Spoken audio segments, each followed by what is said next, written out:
ओशो रजनीश को एक सेक्स गुरु की तरह देखा गया है, जो अनुचित है। उन्हें गुरु कहना ही मुझे सही नहीं लगता, क्योंकि हमने इतने गलत लोगों को गुरु अपना बनाया हुआ है कि ओशो को उस श्रेणी में रखना सही नहीं होगा। और अब बात ओशो के सेक्स गुरु होने की, तो ओशो सेक्स गुरु नहीं है और सेक्स को लेके सबसे ज्यादा जितना ओशो ने कहा है, ऐसा इतना किसी भी गुरु ने कहा नहीं है। ओशो ने बहुत स्पष्ट किया है सेक्स को लेके। सेक्स ठीक उसी प्रकार है जैसे हम खाना खाते हैं या कोई दैनिक काम करते हैं, जैसे और जरूरत है हमारी। सेक्स के लिए पहले ये एक बात समझना जरूरी है कि सेक्स क्या है। हमारी वासनाएं जो हैं वो सिर्फ एक शारीरिक भूख नहीं है। वासनाओं का अर्थ है किसी भी चीज की अति होना। वो किसी भी चीज की हो सकती है। हमारी इच्छाओं का बहुत बढ़ जाना वासना है, और ठीक इसी प्रकार सेक्स का भी बढ़ जाना वासना ही है। तो सेक्स से भागने की जरूरत नहीं है।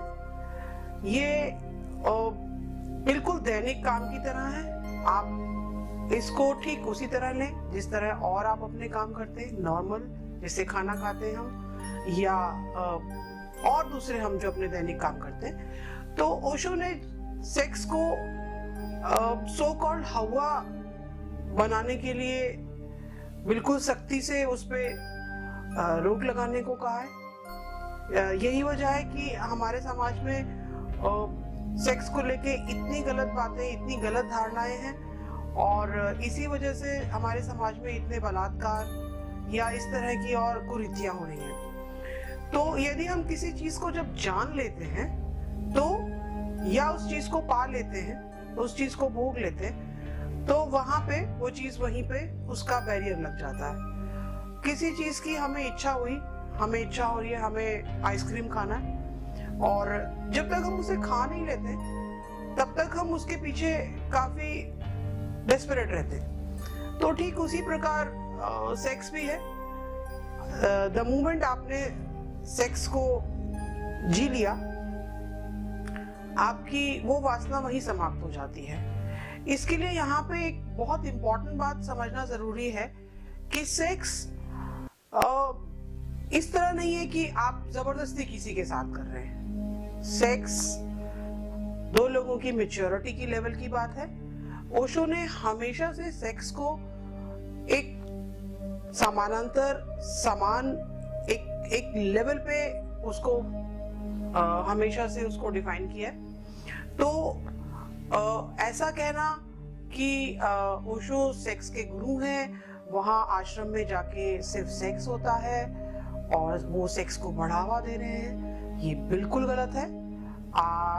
सेक्स को लेके मैं एक छोटा सा आप लोगों से किस्सा शेयर करना चाहूंगी कि बहुत से मेरे मित्र हैं जो जब मुझसे सवाल करते हैं कि आपने ओशो संन्यास लिया, अब आप ओशो संन्यासन हैं, तो आपने तो सेक्स को बहुत भोगा होगा और अब आप उसी तरह का जीवन जीने वाली हैं शायद। तो मैं उन्हीं मित्रों के सवाल के जवाब के माध्यम से आप लोगों को बताना चाहती हूँ कि ये ऐसा कहना, ऐसा सोचना बिल्कुल गलत है। जब मुझसे पूछा गया कि आप जब आश्रम में जाती हैं तो हमने सुना है कि वहाँ HIV टेस्ट होता है। तो जी हाँ, बिल्कुल, जब हम आश्रम में जाते हैं तो HIV टेस्ट होता है और ये हमारी सुरक्षा के लिए है। आप इसको सेक्स से जोड़कर देखते हैं, ये आपका बहुत बड़ी गलत धारणा है। मैं कहना चाहती हूँ कि जब हम किसी सर्जरी के लिए हॉस्पिटल में जाते हैं तो क्या वहां हमारा ब्लड टेस्ट, HIV टेस्ट होता है कि नहीं? वहां तो सेक्स नहीं हो रहा है। तो आप इस धारणा से बाहर निकलिए कि किसी भी आश्रम में, ओशो आश्रम में, ओशो सेक्स को बढ़ावा दे रहे हैं। ये बिल्कुल गलत है। ओशो सेक्स के गुरु नहीं है। बहुत समझदारी से उन्होंने और बहुत साफ तरीके से सेक्स को उन्होंने समझाया है। ओशो सेक्स गुरु नहीं, ओशो गुरु ही नहीं है। ओशो एक मित्र हैं।